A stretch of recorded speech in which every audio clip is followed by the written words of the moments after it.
그거는 내가 다달이 얼마를 쓸 수 있느냐의 문제인 거고, 내 자산이 불어나가는 문제하고는 다른 거지.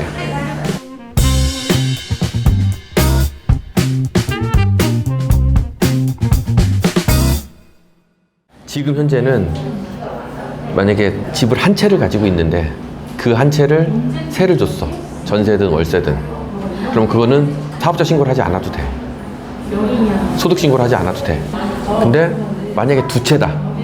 그러면 전세는 신고하지 않아도 돼. 근데 월세는 신고해야 돼. 세 채다. 세 채는 신고를 다 해. 전세도. 그러면 그 전세를 간주임대료라 그래서 전세를 얼마를 받았을 때 그게 소득 얼마로 간주를 하느냐를 환산하는 식이 있거든. 그 식을 적용해서 그걸 소득으로 잡아. 그럼 그것도 소득세를 내지. 그럼 그 소득이 나중에 뭐 기본공제 받고 막 이런 거를 했을 때 2천만 원이 넘어가면 건강보험료에서 분리가 되는 거야 이제.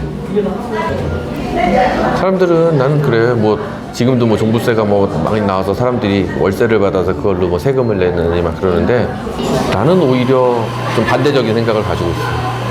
월세는 실질적으로 받아들이는 소득이 물론 거액의 월세도 있지만 상대적으로 내가 손에 쥘 수 있는 돈은 작아. 그리고 그마저도 거기에서 세금을 내야 해. 세금도 내고 그다음에 그게 쌓이고 쌓여서 나중에 뭐 건강보험료라든지 이런 거에 대한 부담도 있고, 그러면 결과적으로 내 손에서 나가는 돈이 꽤 많아.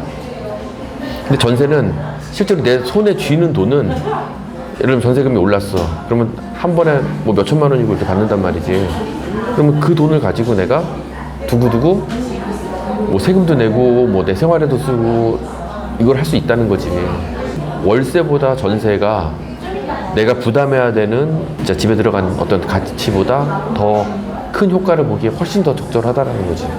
어떤 게 더 효율적이냐의 문제가 아니라고 봐. 나는 어떤 게 더 나에게 이득이냐 이런 문제가 아니야. 우리는 돈을 벌든 사용하든 하는 거에 있어서 두 가지를 생각해야 돼. 하나는 내 자산이 얼마만큼 계속 불어나느냐, 그 차원이 하나가 있고, 또 하나는 내가 소비 활동을 해야 되잖아. 경제 활동을 해야 되는데 과연 내가 다달이 얼마만큼의 돈을 사용할 수 있는 돈이 있느냐. 우리 뭐 옛날에 얘기해 보면은 뭐 집은 그럴싸하고 막 큰 재산도 엄청 많은데 폐지 짓고 다니고 하시는 분들도 꽤 많단 말이야. 그 이유가 뭐냐면 그분들은 이제 어떤 마인드나 이런 게 달라서일 수도 있지만 내가 자산이 많다고 해서 결코 쓸 수 있는 돈이 많지 않아. 왜냐면 자산을 잘 불리는 사람일수록 더 자산에 투자를 하는 쪽으로 그 돈을 가지고 있지 않거든. 그러면 내가 다달이 생활을 하기 위해서는 지속적으로 나올 수 있는 어떤 수입원이 있어야 돼. 그 기본적인 생활이 가능해야 투자도 하고 뭐도 하는 거지. 그 소득원을 예를 들면 직장 생활을 하면서도 투자를 하는 사람이 있어서 그 직장으로부터 받은 급여를 그 소득원으로 잡을 것이냐, 아니면 다달이 월세를 받아서 그 돈을 아까 얘기한 대로 뭐 10채, 20채가 되면 30만 원씩만 해도 300만 원, 400만 원이 된단 말이야. 그럼 그걸로도 생활할 수 있어. 그렇게 할 것이냐. 그 이야기와 그거는 내가 다달이 얼마를 쓸 수 있느냐의 문제인 거고, 내 자산이 불어나가는 문제하고는 다른 거지. 그 작은 집도 10채, 20채를 하려면 어느 정도 자산이 있을 때 그런 작은 자산도 여러 개를 살 수가 있는 거야. 그러면 그런 자본을 만들기 위해서는 어떻게 해야 되느냐 이거지. 그거는 자산을 계속 불어나게끔 만들어줘야 되는 거지. 그 용도로는 월세보다는 전세가 훨씬 더 유리하지.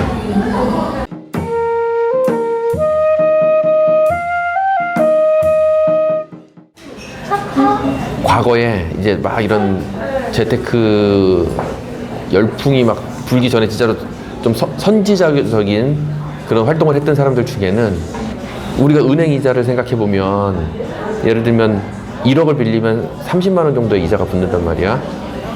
그러면 1억에 30만 원의 이자가 붙는다고 봤을 때 1억 정도의 집은 월세가 더 비싸. 일반적으로 10억 하는 집은 만약에 월세가 300만 원이라고 치면 1억 하는 집은 월세가 40만 원인지 45만 원 정도 해.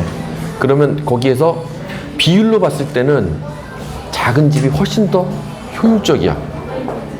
그래서 그런 집을 많이 매입을 해서 월세를 놓고 하는 사람들이 있었지. 근데 그거는 그만큼 관리 포인트가 늘어나잖아.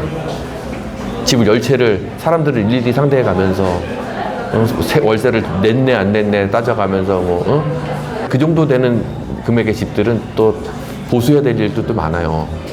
그러면 내 관리 포인트가 그만큼 늘어난다는 거야. 그래서 거기에다가 포인트를 두고서 월세를 계속해서 활성화해서 나갈 것이냐. 근데 그런 집 10개 갖는 것보다 예를 들면 10억짜리를 300만 원밖에 못 받았어. 근데 그건 한 집이야. 그럼 포인트가 훨씬 줄어들지. 그 비용이 어떻게 보면은 100만 원 차이가 난다라고 보는 거지.